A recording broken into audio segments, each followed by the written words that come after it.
Voici le résumé de L'aventure ambiguë de Cher Hamidou Kane.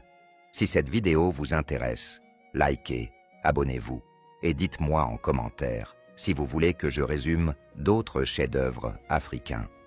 Mais pourquoi ce roman, publié en 1961, est-il toujours aussi marquant? Et que nous dit-il sur l'identité, la décolonisation et le choc des cultures? Réponse à la fin.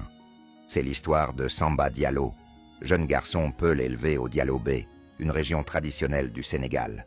Issu d'une famille noble et pieuse, il est destiné à devenir un homme de foi, un érudit de l'islam, formé dans la tradition coranique par le maître spirituel, surnommé le maître de la parole.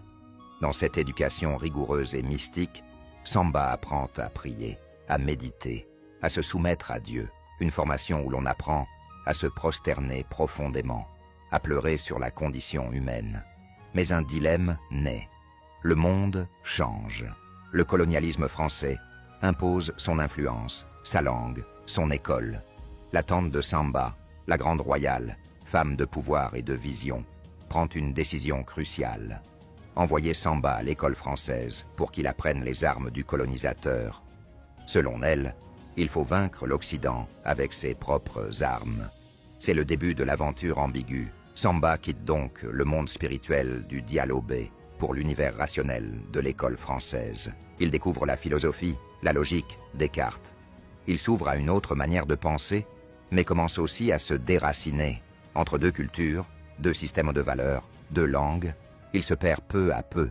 Son identité se fissure. À Paris, où il poursuit ses études supérieures, Samba devient un intellectuel brillant, mais profondément nostalgique et déchiré.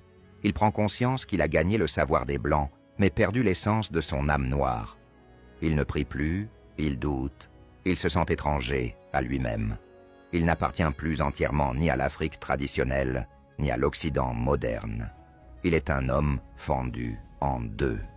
De retour, au Sénégal, il tente de renouer avec ses racines. Mais le lien est brisé.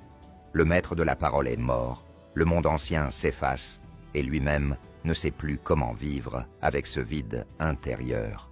Le roman s'achève sur une fin tragique et symbolique.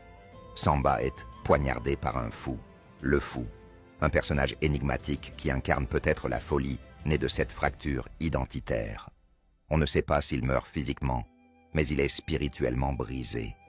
Alors, pourquoi l'aventure ambiguë est-il un chef-d'œuvre africain incontournable? Parce qu'il exprime avec une justesse rare le tiraillement entre tradition